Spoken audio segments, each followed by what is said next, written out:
The conclusion of the Great Sports series is more like a hole in none. This is Sega Masters.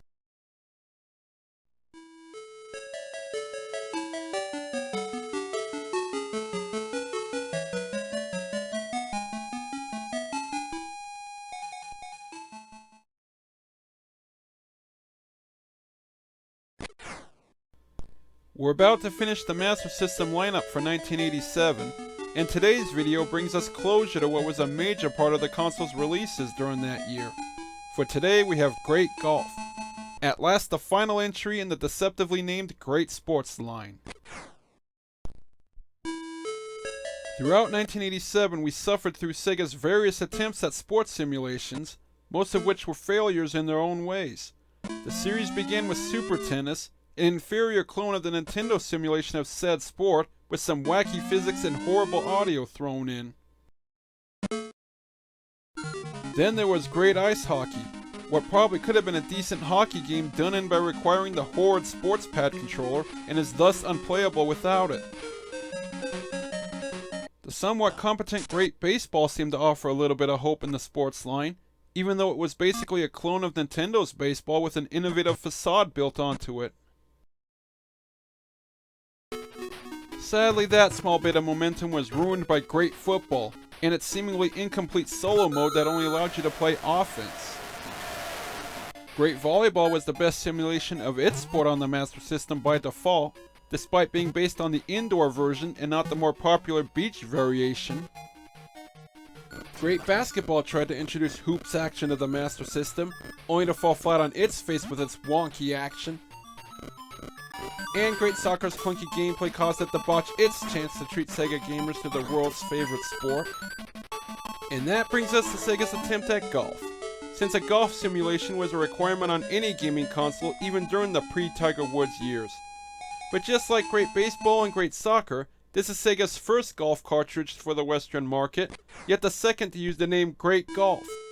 Like many other sports, Nintendo kicked off the 8-bit wave of golf games with its generically titled Golf on their NES.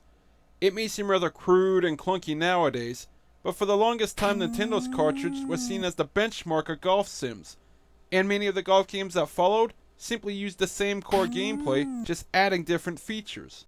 Sega's first attempt to compete with Nintendo's Golf was published for the Japanese Mark III console in late 1986, and while it was known as Great Golf, it is completely different from the game we're covering today, mainly because it actually didn't try to copy Nintendo's version. Instead, it was a rather simple arcade-style sim that used an isometric perspective and offered a bare minimum of features, yet played surprisingly well for a game of its vintage. Its smooth, quick action was a definite contrast to the slow, methodical pace of Nintendo's cart. Sadly, Sega decided this version wasn't going to do it for them in the West, and needed a golf game that indeed copied Nintendo's template. Hence the follow-up we're covering in this video, which is known as Masters Golf in Japan, yet used the Great Golf name worldwide. Our Great Golf gives you the option of either head-to-head match play, or the stroke play tournament that allows up to 4 players to pass the controller around. You begin at the clubhouse where you sign up for the competition, though each participant is limited to a 5-letter moniker. Then the game forces you to put together your set of clubs for your session. Yes, while other golf games usually provide a pre-made selection of clubs for you, here you need to choose for yourself which woods, irons, and wedges to utilize. Once each player is set up, it's time to head out and challenge the game's single 18-hole course. Right at the first tee you'll see this cart does follow Nintendo's template with the now standard behind the golfer view. The interface is rather simple to use on the surface. You select your club, set your stance in the direction of your shot, then time a button press on the power meter to swing the club and send the ball into the air. Then the next player gets his or her turn to tee off, and despite which name you use, player 2 is always represented by a female avatar. Naturally, each hole has the expected set of sand traps, water hazards, and trees to navigate as you try to reach the green, hopefully within the par score.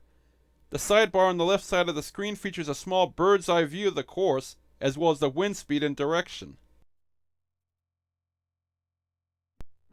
Once on the green, just put the ball into the cup, and it's off to the next tee for more of the same, after a brief look at your scorecard. The game is what it says on the tin, No frills golf with nothing outside the basic rules. However, it won't take much playing time to see that this cartridge hasn't aged well, starting with the flat visuals. Granted, your golfer is well detailed and sports some smooth swinging animation, but the landscape itself is just a blah mishmash of colors with trees thrown in. Also, once your ball is in the air, its flight path seems floaty with unnatural scaling, leaving you unsure of where your shot is really going unless you follow the ball's path on the course map. The audio is pretty bare as well.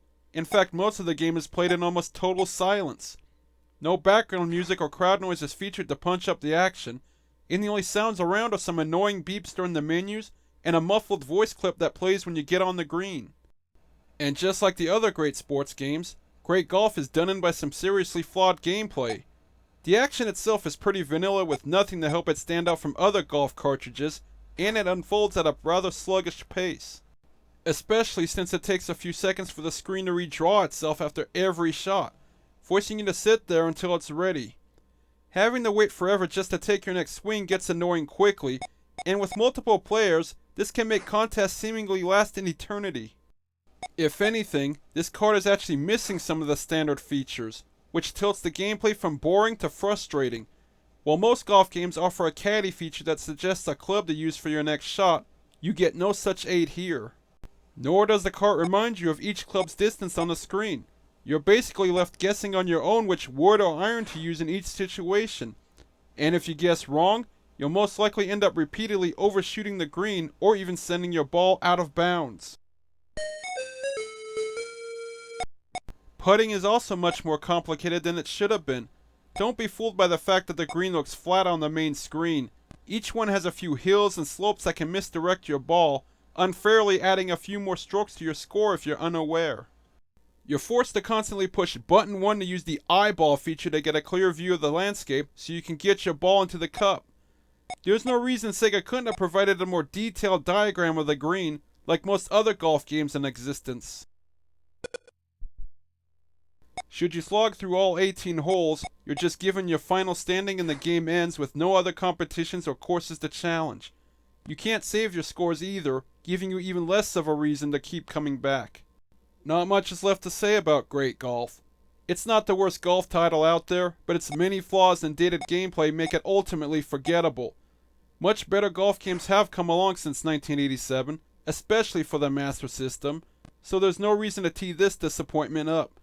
Pretty much a sad last entry in the great sports line, which we thankfully finally bid farewell to.